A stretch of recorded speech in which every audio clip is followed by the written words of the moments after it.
been very busy lately trying to get my next historical novel ready to go to the editor.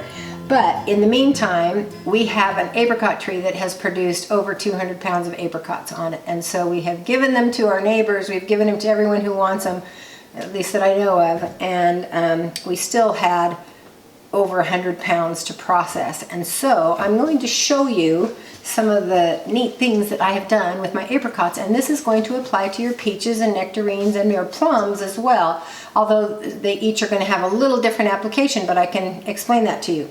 The one way, and probably the old-fashioned way of preserving them, is just to bottle them. But apricots don't stand up to bottling very well because they get really mushy, and so if I had bottled apricots, the only thing that I would do would be to blend them up and then use them as a sauce or a syrup, because they're going to be more pleasant that way.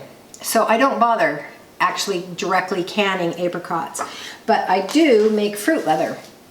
And what I do is I make a puree, which I'll explain in just a minute, and I add a little bit of sweetness, a little bit of lemon juice, and then just pour it on my fruit leather tray in my dehydrator, and it takes a little more than 24 hours to get a nice leather consistency that's foldable without being too sticky, and without being too brittle.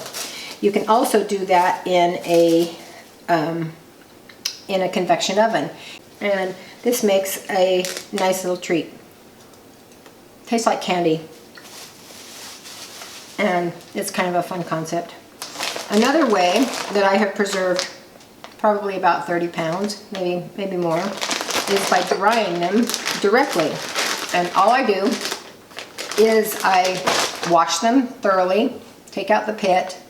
I kind of turn them inside out so that a lot of the flesh is exposed to the air. And then I soak them in a citric acid water solution, probably 2 tablespoons of citric acid to about 1 quart of water.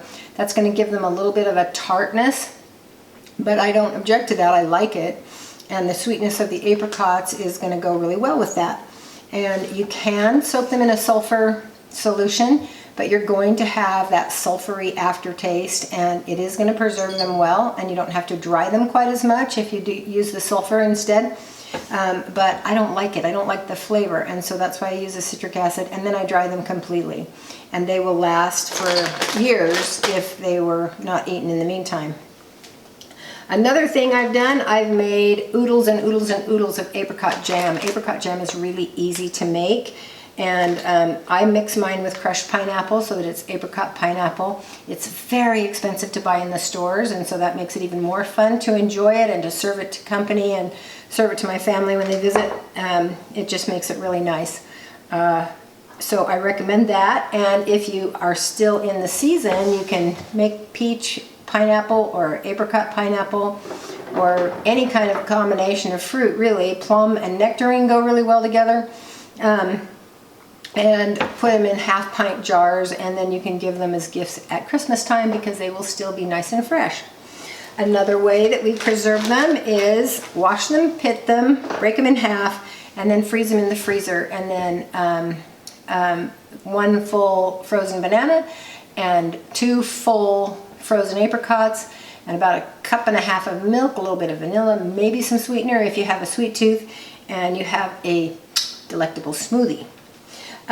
But my favorite way to actually preserve the apricots in a usable form that is versatile is to just bottle the puree. And so the way that I get to this stage is wash them, pit them, and then I put them in a hot pot, electric pressure cooker, instant pot, whatever yours is called, whatever brand it is. And I put it on the rice setting, which is 12 minutes on high. And so once that has finished, I let it cool off enough that I can open the lid, and then I just blend them in the blender. Now if I'm going to make jam, I use them while they're hot, and I just measure out the fruit that I want, add the pineapple if I'm doing pineapple jam. It's good without the pineapple as well. And that way you save that little bit of energy that it would have taken to heat it up as you're adding, after you've added the pectin. So consider doing that if you're going to do it. If you're going to make jam, cook a bunch of the apricots, and you can make jam out of some of them, and then you can use some of them as the puree. So for this, where I just bottled the puree itself, I poured the puree into here, up to here, and then I added 2 tablespoons of sugar per pint, and then I just processed it in the pressure cooker. I gave them about 15 minutes in the pressure cooker on 10 pounds of pressure. And you don't have to use a pressure cooker if you're using a boiling water bath. Heaven forbid, I hate that method, but it works. Or a steam canner, which is better than a boiling water bath in my mind. It's going to take about 20 minutes. Especially if you're starting with it hot, it's going to start processing faster. But I recommend that you use the pints, because the pints are going to be more evenly heated on the inside.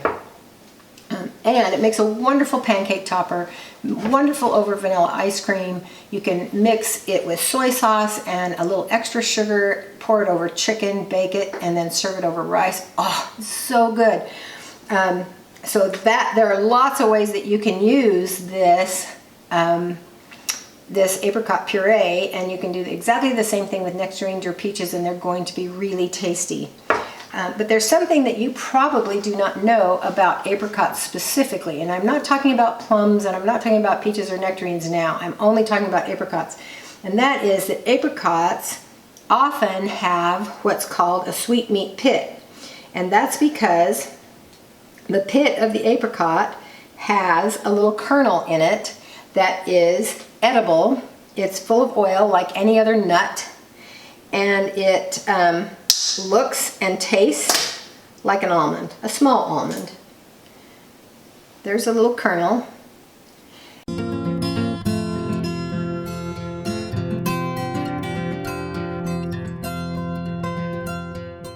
If it has a little bit of a bitter flavor, which some varieties have a completely sweet almondy flavor, others have a little bit of a bitter flavor, but if it does have a bitter flavor, or even if you want to be doubly cautious, soak these little kernels for probably 2 or 3 days, and change the water a few times, and it will leach out the compound that's causing the bitterness.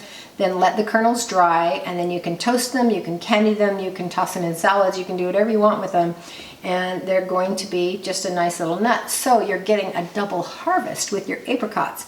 This one is a moor park. My tree is a moor park. It's a late one. That was part of the reason I chose it, because we have a late frost often. I only get a crop about every other year, and there are wonderful ways to enjoy them all year long. Now I've got to get back to my editing. Thanks for watching.